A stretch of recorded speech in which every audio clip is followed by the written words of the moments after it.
And we're live. We're live. Let's go. Keepers of the I am the Kayfabe. Macho Fan, Sandy Ravage. I am HeelHugz, and we are the keepers. The keepers of the Kayfabe.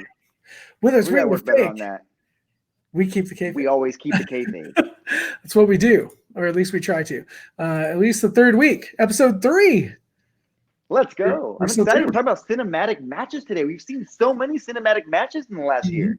It's really Mainly been because something, of the pandemic, but yeah, and well, we'll get into this in a minute. It's really been something that's become more popular because of the state of the world, the pandemic.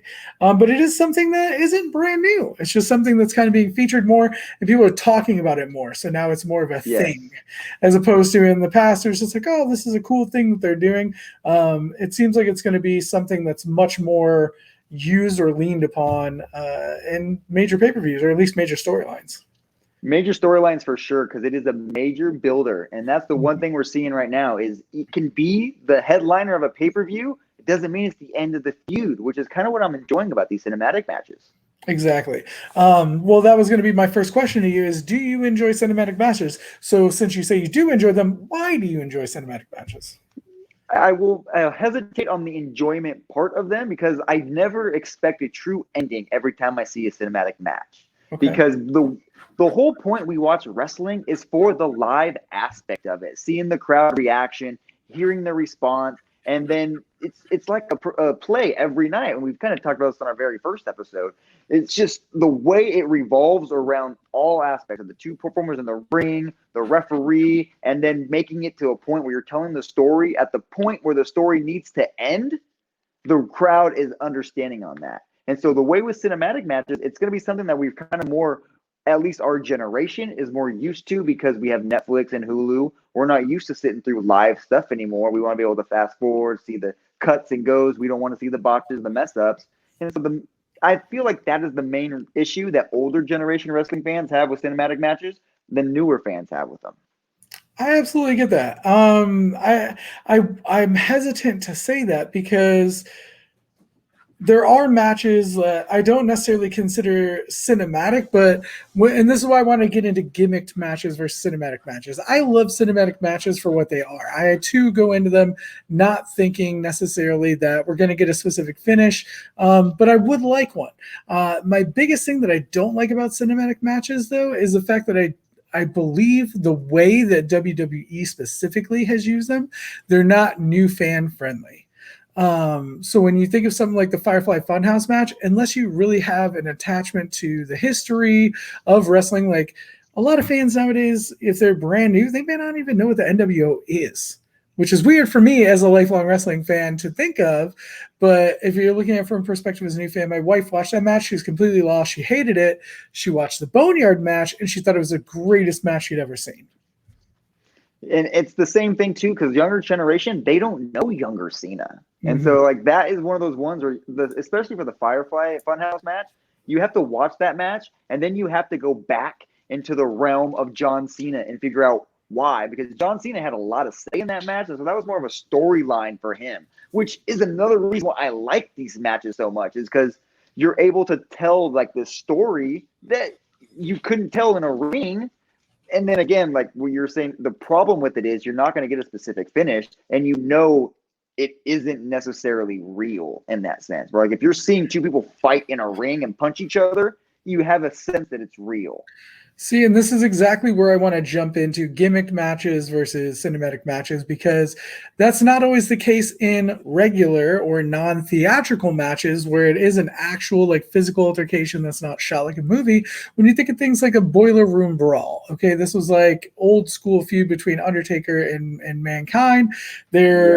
Eventually matches may spill into the ring, but they start in like these weird locations where there's extra, things that may pop out or extra weapons or stuff like that. And it's like they have those early elements of what we see in a lot of cinematic matches, but it's more of just like a gimmick style. And the other thing that I just saw just today is they had that Falls Count Anywhere match on AEW. This isn't necessarily time specific, but they had started in the back in like a kitchen area and then wrestled all throughout the building, until they get out to the ring. Match finishes. And it's like, while it's not filmed separately, it is what is the term that I want to use? It's non-traditional. The non-traditional matches. We've seen a lot more of those in WWE too, especially around the holidays. When you get around Thanksgiving or Christmas, it kind of has those food fights where they're bring out all the KFC. We saw it with the KFC Rumble. Like you get those gimmick matches that are sometimes pre-taped for portions of it, and then they come out to the ring. And so the gimmick matches, they do have a stable in wrestling community, but I feel like the cinematic matches just do something much different than what a gimmick match does. See, but I like what you say about them having elements of both, because when you look at something like the Stadium Stampede, that's a perfect example of 100%. AEW having a match that had elements of both. I personally enjoyed that match. I feel it wasn't a cinematic match, and a lot of people put that in the same category as the cinematic matches, but I feel it's a completely different thing. It was a hybrid that was mostly just a non-traditional gimmick match that had very light pre-recorded elements, mostly just Matt Hardy. Well, I'm gonna disagree with you on that. I believe the cinematic match of the Stadium Stampede is gonna be like the new genre that we're gonna see, because it took the cinematic matches that we thought we saw before and it actually gave it meaning and gave it an ending, which is what I hope the rest of all these cinematic matches come to. Because we saw it again in the Boneyard match too with The Undertaker and AJ Styles. There was a specific ending, which you hardly get in most of these cinematic matches that we've seen over time.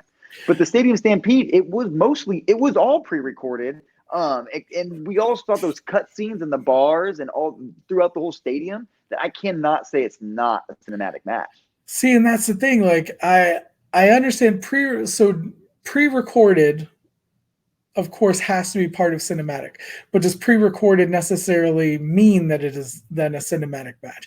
Because then if you look at like old school wrestling where they had empty arena brawls, those were all pre-recorded. So were those just early precursors to a cinematic match?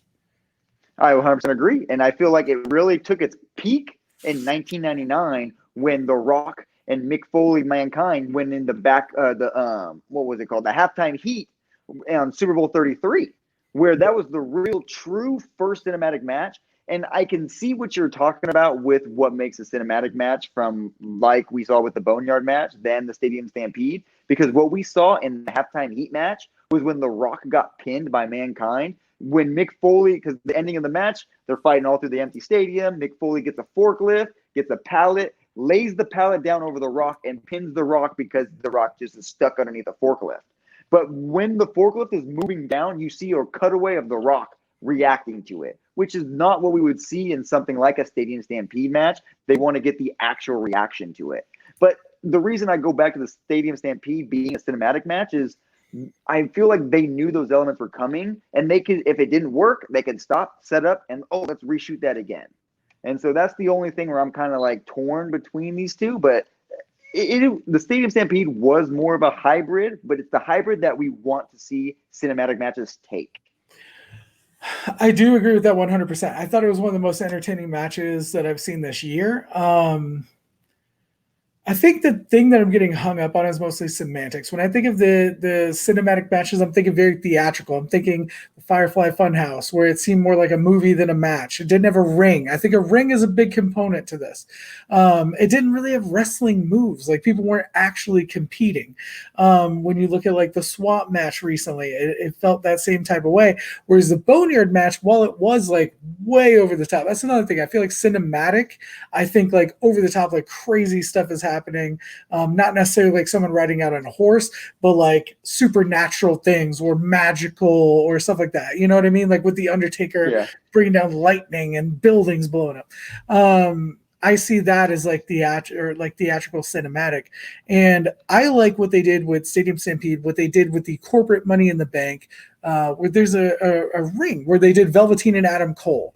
That was much more just a non-traditional like parking lot brawls they did from the Attitude Era. But it had some elements. Dexter Lumis taking off, in the car. With the trunk, And then even then when we saw with Gargano and Tommaso Ciampa, when they did their cinematic match all over the empty arena, that was another match that is literally, that's probably one of my favorite one-on-one matches. That could be match of the year right now. Just because it had all those elements, but it still felt like they would cut the cameras from different angles. you kind of forgot after a while, and then you're like, oh wait, they're not. It's not live. It's not this. It's not that. And so that's when it can make you lose your opinion of reality. That's when I think it does it right.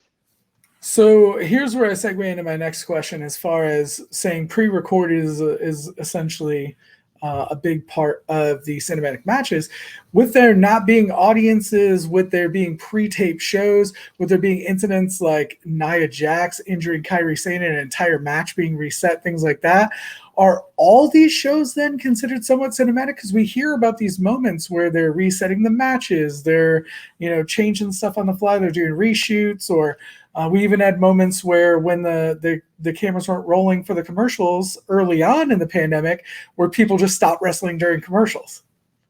Yeah, you're right, 100% there. And like this, I feel like you made a good point there. It has to have that film vibe where you're like watching a movie, where like when you get those cutaway shots that you don't, because one thing WWE tries to do, even though they don't do it successfully sometimes, is explain why the camera is watching this. The thing with the cinematic match, you don't care why you're in the room because you're expecting to be there. And so when you're watching Raw on a Monday night, you expect the camera to be hard side. You expect these people to do these certain angles because that's what we're used to. That looks live. It looks like they're not choreographed everything. But when you see a bunch of cutaways and all of a sudden, because we saw it too when the only memory that's coming to mind is when AJ Styles attacked Shane McMahon in the limo, and he threw Shane through the limo, and then they had a cutaway of what was saw from like the limo driver's perspective. And so it's like, well, why is there a camera right there? Yeah, but exactly. See, the thing is, that's the difference between a gimmick match and a cinematic match. Is if they do something and it throws your attention off, you're like, oh, well, that's not right. But in a cinematic match, you don't care because they set it off from the get-go that way. There's a suspension of disbelief from the beginning. It's like I said, it's like a movie. It's very theatrical.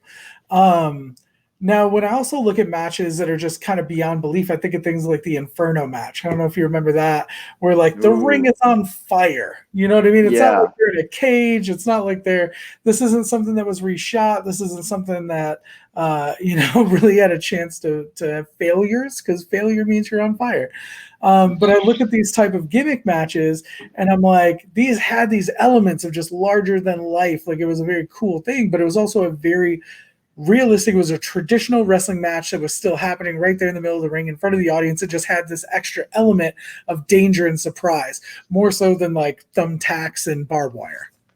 Yeah, or scaffolding. I mean, don't get me wrong, I love those old ECW matches, but it does have that different element when you think of like, oh, like, and a lot of it, I feel like it has to do with the crowd too. Like, because I remember, if I'm going back to thinking, like, if now that I'm talking about it, I'm not on the side, but what I'm making myself sound like is every NXT prior to USA was a cinematic match, and I don't think that is true. Yeah. So you're right. It has to have a certain element. That's what I'm saying. And we had talked about this. Our friend Kevin has a podcast called Wrestling Review Society that we've been on, especially recently, quite a bit lately. Up on Facebook and YouTube. Yeah, and he does free belt giveaways. Great guy. Also on TikTok with us as well at HeelKevin1. HeelKevin1. And but we've had a lot of conversations about these cinematic matches, and it made me go back and look at some of these matches that I really enjoyed as a kid, and it made me think of like Paul Bearer in a cage and how they would have buried alive matches. And you look at these buried alive matches against the against the Boneyard match, and it's like the same concept, just completely revamped, because it's not much different than what we had. Undertaker gets thrown in, covered in dirt, hand comes out. You know what I mean? Like it was built in almost the exact same way. It's just at a much more extreme than what we've seen. Is that just time and technology, or is this, going to be the future? If this style was around 5 years ago, would the Undertaker be retiring right now?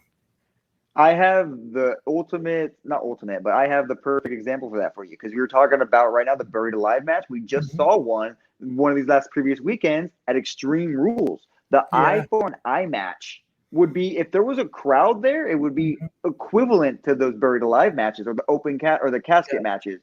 But because there was no audience there, do you think it would have fared better to be like a swamp match or a boneyard match, where we can actually see an eye getting ripped out instead of watching some don't try to struggle with it. Yeah. I would agree with that. Going into that match, there were a lot of rumors about CGI. So, well, CGI. But I kind of expected more of a cinematic style match for that, because the idea of like extracting your opponent's eye just sounds like a cinematic match. Like, it just seems like something that begs a larger than life performance. And when it was a regular match, I was like, damn, they're just digging into each other's faces, just like this is ECW. This is New Jack. Yeah. This is New Jack versus Axel Rotten, like, heads up. Yeah, exactly. But I did expect more of a cinematic style match for that.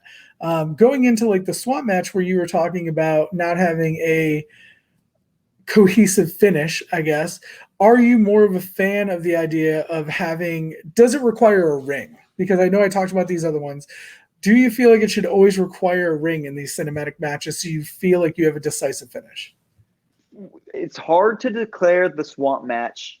What would that be better with or without a ring right now? Because of the fact we don't know what's going to come to it yet. We're not the next pay-per-view. We're not going to see what the Fiend's going to pull out next with Braun Strowman. But because what made, in my opinion, one of my favorite cinematic matches and a set of matches was the Ultimate Deletion matches that Matt Hardy was able to do in Impact and then later brought to WWE. Because what made those matches most over for me was the fact that you saw Matt Hardy came out with, he built it so well. Like, you saw them building the ring and setting up the war field. And then they had it was like a maze. You went with them on the story of here, and it ended in the ring.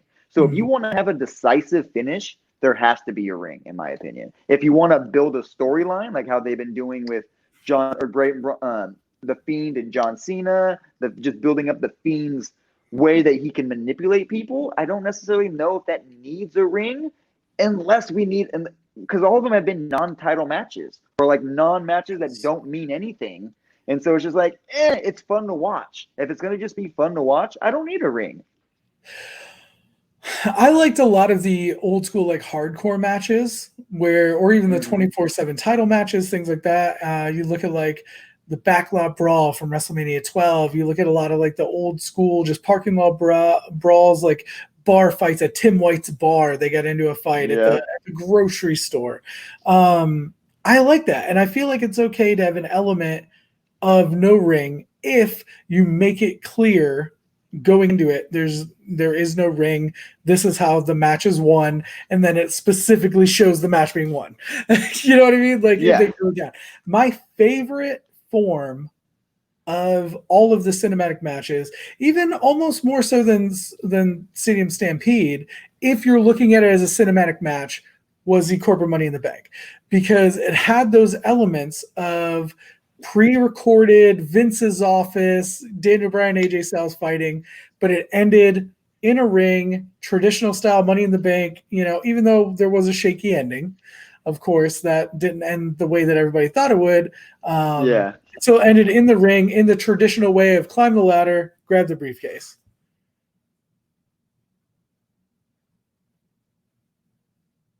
I'm glitching out here for a second, but the Money in the Bank worked well for them. And so, let's see here. You're good. Technical difficulties. Are we back? All right, we're back now. Perfect. But I like the Money in the Bank one because of that aspect of, like, you saw them go. It's like, it felt like a video game to me, because it's like level 1, you're in the gym, and then level 2. And so you kind of grew with the match. And then once you got to the peak, there's the ring. So you knew, like, I feel like when I see a ring, I'm going to see a finish. Yeah. I get that. The thing that I did like about that, where you say it's like a video game, is like you knew this was what they had to do. You had to get to the top, and then that's where it ends. So like as you saw them progress through it, it was almost like you knew the progression of the match. All right, we're 60% through the match because they're already like this high up in the building. They've gone up so many floors. Oh, they're on the rooftop now. Now we're getting into the end. Like this is, it signaled to you that the finish was coming. Yes. Even though it was kind of, like I said, a little wonky at the end there in the way that they pulled off some of the stuff. I feel like as far as a hybrid goes, that it was the absolute best at providing the it's like holding your hand, because for a lot of these other matches you literally don't know what's happening. And this is what I want to get into with cinematic matches in general, is confusion. These matches lead to so much confusion. The Fireflies Funhouse match, the SWAT match specifically, I remember the ends of these matches, people having nothing but questions, not even understanding what really happened. Whereas like the Money in the Bank match, they held your hand through the entire thing. You knew exactly what was going on. I would agree. Those are what make and break it, because one of the ones that come to my mind, my least favorite cinematic match, even though it had a lot of funny moments, it was semi-fun to watch, was the Viking Raiders and the Street Profits. When they were that whole feud and that build-up, like it was good until when they were doing the best of series. It took me a while to get into it. I got into it, and then they had the pay-per-view payoff, and it kind of lost me because there was really no reason for the end for it, and now they're best friends. So that one I'm very torn on, because outside of cinematic matches, I've always loved vignettes. I'm a huge fan of Mr. Perfect's vignettes, where he would always hit the perfect putt or, pass the football perfectly. And you have these cinematic vignettes of playing golf or whatever they were doing, throwing axes, all this stuff. And it was very entertaining. But when it came time for the match, again, there was a lot of confusion. People were like, well, is this match over? And they kind of made it seem like there was going to be an actual match happening. Did this match start? Yeah, exactly. This match never even started. Exactly. And then, they had the whole ninja thing, and they end up in the dumpster. And then at the end of that, they almost made it sound like the match was going to continue in the ring. And that was entertaining, but it was my least favorite as a match. I felt like it was just another one of their, better than you vignettes that just happened to be on a pay-per-view. Yeah, 100% agree. Like there's ways to do it well, and you're right. They have to walk you through it. They have to literally grab us by the hand and let us know, because the one thing, and we kind of breached on this a little bit earlier, you got to bring in new fans with this too, because that's going to be a lot of what newer fans are going to want to see. So especially if this pandemic goes on much longer without an audience, they need to figure out a way to make this work where new fans were going to want to watch it without having to know every little small detail. One thing that brought me into wrestling was the fact that there is a huge storyline going back to the Undertaker and Kane, which was one of the very first matches I remember like watching. It's just like, I didn't know anything, and people were telling me in my ear, and like, that's good that you want to have those people to tell you. But if I was sitting there by myself watching it, I probably would have never got into it. Exactly. That's something that I wish. Maybe not. It's Kane and Undertaker, so. Well, just we've talked about this before. That something that I love, and of course you love as well, is the spectacle. And Kane and the Undertaker represent spectacle, and I want to touch on that in a second. But what you said hits me 100%, because I wish on the network. So nowadays we have these pre-shows that really drill down all the moments that led to what's happening at this pay-per-view. Okay. Every single moment that's happened from the last month about why Daniel Bryan hates The Miz for the last however long, and when I go back and watch these old pay-per-views, sometimes they do, sometimes they don't relive a little bit of what's happening. But I wish the network would have an option where, like, I want to watch WrestleMania 6. I need to see a 30-minute pre-show option where it just literally drills down all the major storylines and plot points that had happened up into WrestleMania 6. Because a lot of those old pay-per-views don't have that, maybe the main events or the bigger matches have that build-up, but nothing else does. Yeah, definitely not. They definitely have to do you have to go back, because that's one thing going back, especially because I watch a lot of old ECW. A lot of times I get lost too, because I'm like, oh, what happened here? And I have to go back to ECW Hardcore TV. And even then, like, you have just Joey Styles trying to recap it, but you get lost in all the small details. And that's one thing with cinematic matches that I feel like they'll be able to put in a trailer for it up until, at least, to make it kind of flow a little better.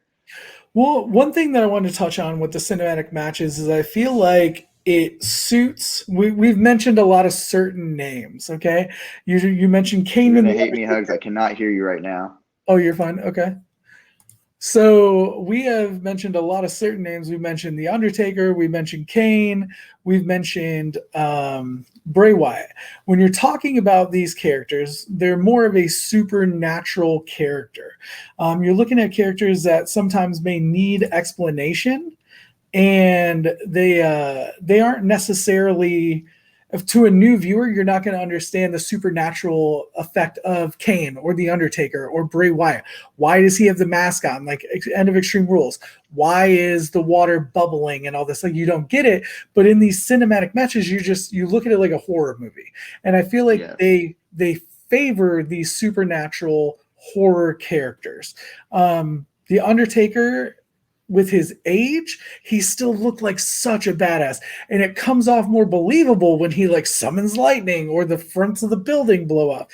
And it's like, when you put that with John Cena, unless you make it really cheesy where Super Cena comes out and he's just like flies or something, you know, you get what I'm saying?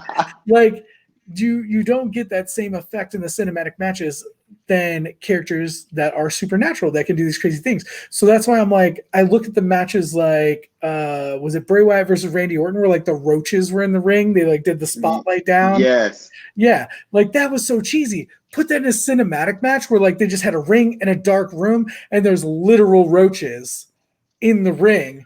That would have been crazy. Like, yeah, we'd still be talking about that today instead of talking about it for the reasons we are, that we're like, why did they put a projector on the ring? well, same when I think it was the same too when Randy Orton was versus Bray Wyatt in the Swamp House match, where the first person to burn the house down. It's like we expected a horror show, and it ended up just being two guys rumping through a house for 10 minutes, and then someone throws a refrigerator on another one, and then they light the house on fire. Like it didn't have a payoff. Well, it makes me think of like, and I don't know if you've even seen these matches. These are old. Like I'm barely recalling them from when I was a kid. It's like the Lion's Den match, or when they fought in the Heart Dungeon. It was like literally. Oh, the dungeon. I remember Heart Dungeon matches. Yeah. Yeah, like, and that's not necessarily a cinematic match, but like it had a story behind it. Like there was a reason they were there, and it had its own kind of, you know, emotional attachment going into the match. And I think about that type of stuff and I'm like, man, that adds so much to it. And I'm like, if you take any of these moments and just fast forward, you know, 20, 30 years into the future and add this technology, what they could do to build storylines in the future is just crazy to me. And that's why I say 5 years ago, if we had what we have now, would The Undertaker be retiring? Because if that first cinematic match hit before Brock Lesnar, yeah, would Brock have ended the streak? Yeah, definitely not. I would say because then, or even like going back, because Rock and Mankind was in 1999. Say they decided to do one of those a year just because how successful it was. Like it would expanded so many people's careers in a sense, because we see so many of these guys get injured, get hurt, doing ridiculous stunts that should never been done. Like when we saw Undertaker and Goldberg at Saudi Showdown, I would have taken that match in a cinematic match. We don't have to get these two guys trying to be what they were 10, 15 years ago.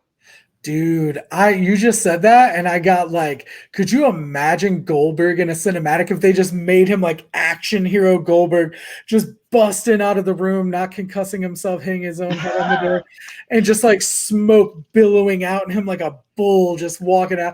And like they could add so much to it to make Goldberg look like a badass. He would be somebody that I feel like could really fit into a cinematic match. And I didn't even think about that. But one of the things that I wanted to touch on, because it's a possible thing. I don't know if it's something they would ever do, but it's something they do in music, which is the holographic characters. I don't know if that'll ever.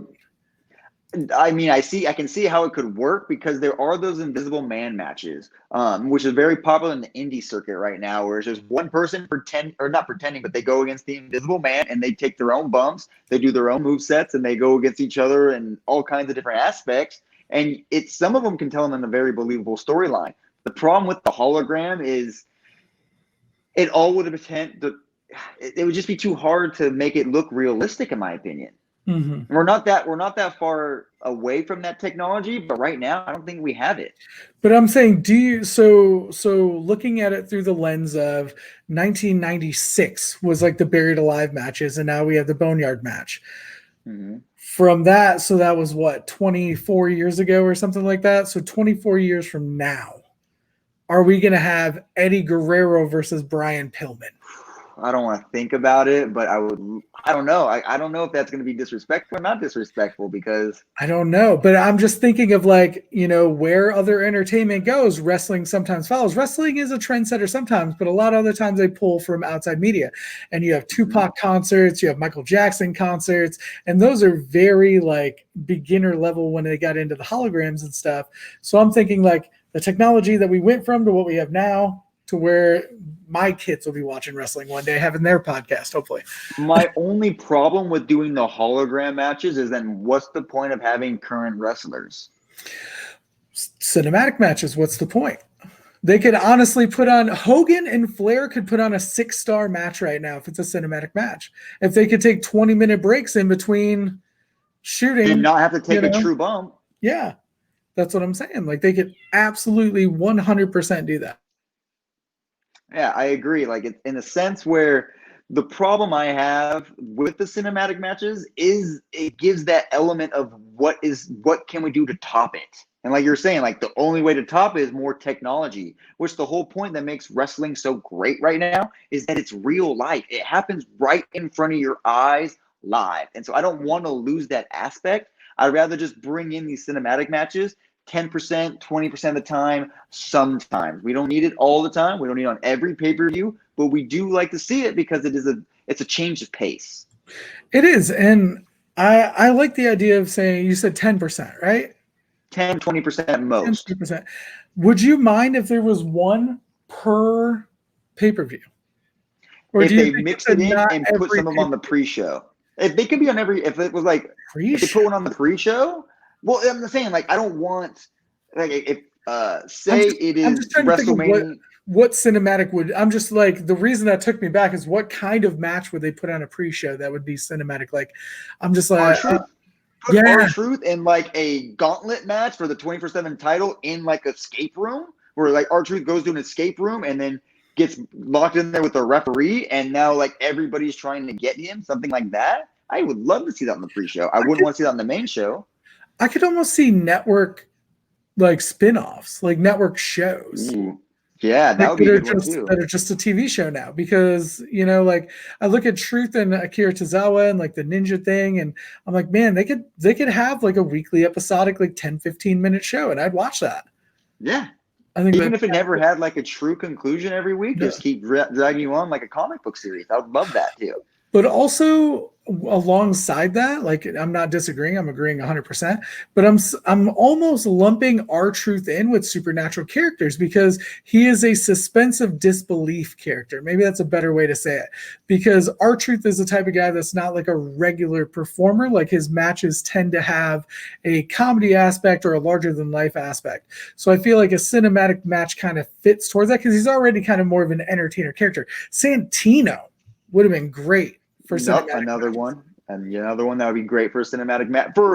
I feel any WWE superstar would prevail from a cinematic match, just with their body, with the way they can tell a story. Because another problem I have with some of these wrestlers in the WWE right now is they don't tell the story in the ring that well. They won't go all out. They will forget the minor details. The punches will kind of get pulled a little too soon sometimes, or it just looks a lackadaisical sometimes. Because I think Bobby Lashley would succeed in cinematic matches, but he's a physical specimen. You need him in front of a crowd. Like, that's the thing that makes Bobby Lashley pop, is the fact that he looks like what he looks like and is able to do the things he does.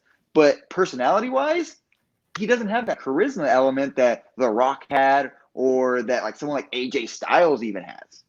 So I'm going to agree with what you said, with a caveat. I believe that you've given me a whole nother aspect on this, because I looked at an age thing. I looked at it being a time capsule. Somebody can make a 7-year-old wrestler look like he can still go. But the other way you can look at it is you can take a wrestler that has little to no charisma, package them completely like they do in the vignettes. Everybody gets over in vignettes because they have the time and the effort to make them look like a badass. If Bobby Lashley had one cinematic match every month and then didn't wrestle at all anymore after that, but just made appearances squashing people, he would be the greatest wrestler of all time. Like you would just see this dude who's like, he would be over like Hogan because he doesn't need the charisma in front of the audience if he's just squashing, but he wouldn't be like Hogan, but you get what I'm saying. Like he would be over.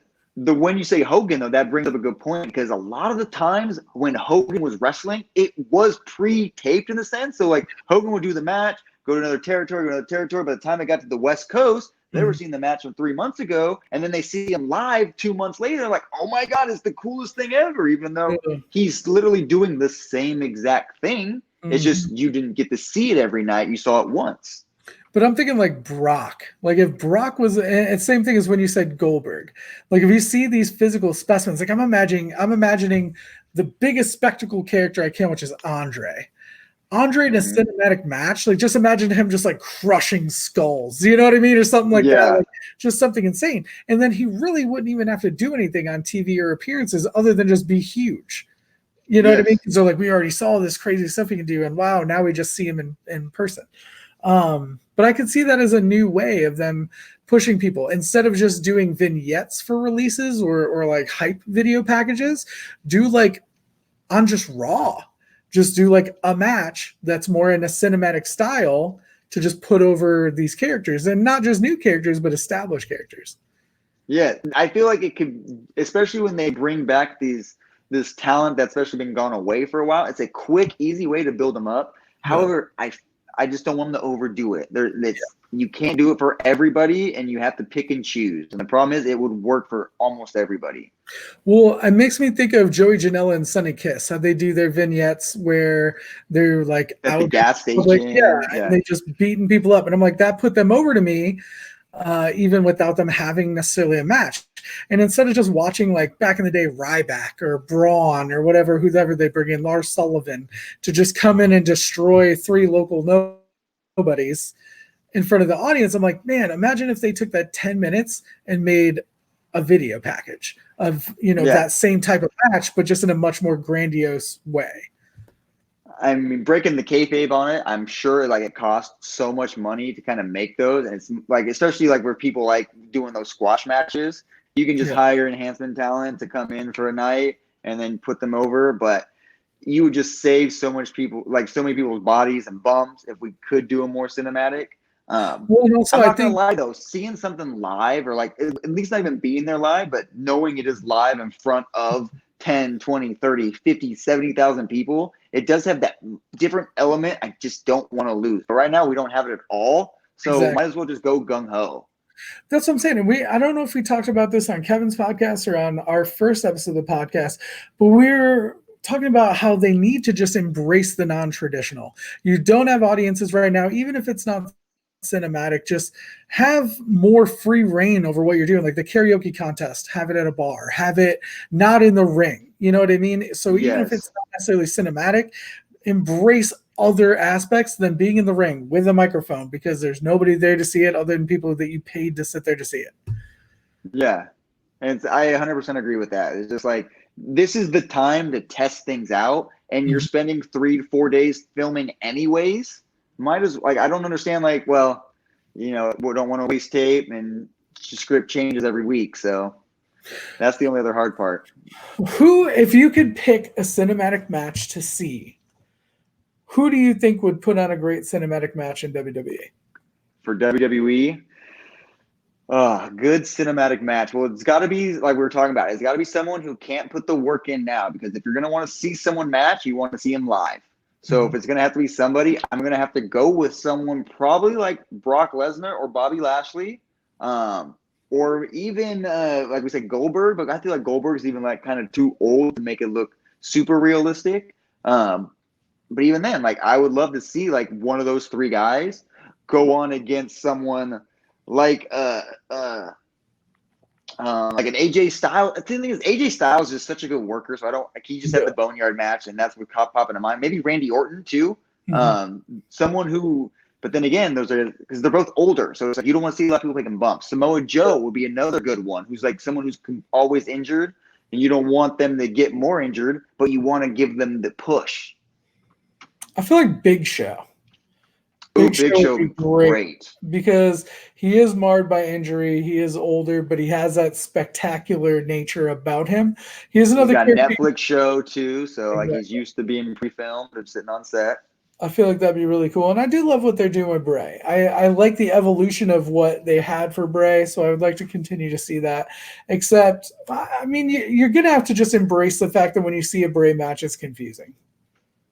And I feel like it's part of the character. I feel like it's going to click sometime because Bray spent so long building these characters, and when he was debuting The Fiend, he was tweeting out all kinds of crazy, cryptic stuff, being like, I've been teasing this for 12 years, and then people would go back and find out there's like a whole Reddit feed about why The Fiend is so perfect because Bray Wyatt literally pinpoints before they make new segments or Bray Wyatt goes after people for their segments, he goes in their history. And that's one thing I really like about it is the Bray Wyatt matches are ones that could bring in new fans because some people are going to watch and be like, what the heck just happened? And they're going to want to watch it again. And they're like, oh my God. So it's Bray Wyatt matches are rewatchable, is what I'm basically getting to. I get to that. I think as we see it evolve, that we're going to have different opinions in a year from now. We are getting more into this. We'll put it as the new era of cinematic matches. Would it be the undisputed era? That was one of my least favorite, though. Cole and Velveteen, I don't know. And I didn't like that one very much.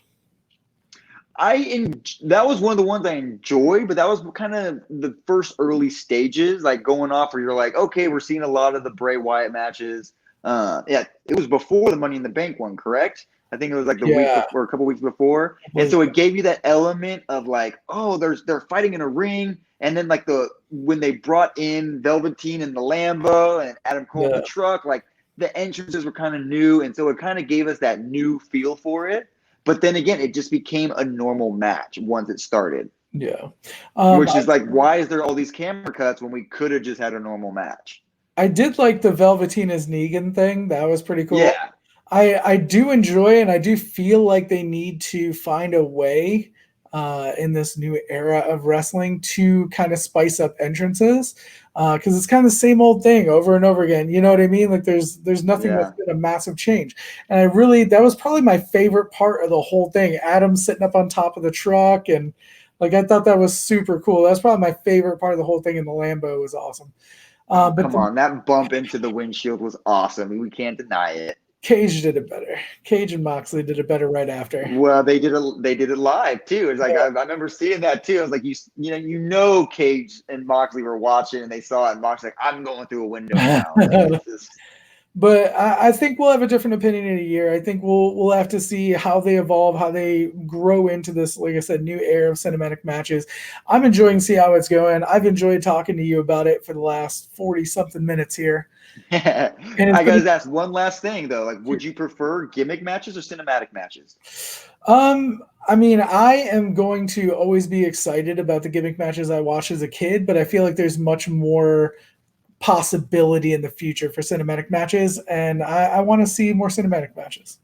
I would agree. I do like a good gimmick match, but I feel like we've seen so many now, and then cinematic matches are new. I want to see something new. I also feel like it's the type of thing that it's a trend thing. So cinematic matches will start getting over, they'll start getting popular, and all of a sudden we'll get an old school, not a Hell in a Cell, nothing like just a regular blue bar steel cage match. Like the old school cage match. And I think that'll be fun. But I've had a good time. I've been enjoying keeping the kayfabe with you, brother. Let's keep it, brother, because we are the keepers of the kayfabe. That's right. Whether it's real or fake, we keep the kayfabe. I like how you came up with the tagline. I know. It's still great. We're still working on it. But I am HeelHugz. You can find me on TikTok, YouTube, all that fun stuff. My partner in crime is the Macho Fan Sandy Ravage. You can find me at this moniker here at all social medias. And this has been a great episode. I really enjoyed talking to you too, Hug. So I can't wait for us to talk what we're going to talk about next. I don't even know. Do you have an idea? I have lots of ideas, but I'd like to know what your idea is. If you're listening to this right now, let us know in the comment section down below what you would like us to talk about on the podcast. It's our podcast. We'll talk about what we want, but maybe we'll talk about what you want. Let us know what you thought about cinematic matches. Let us know what you think about gimmick matches. What is your favorite cinematic or gimmick match? And, maybe we'll talk about that next time. But thanks for watching, All right, guys. As for us, it has been Too sweet. Let's see you later. go. Love you guys. See you guys.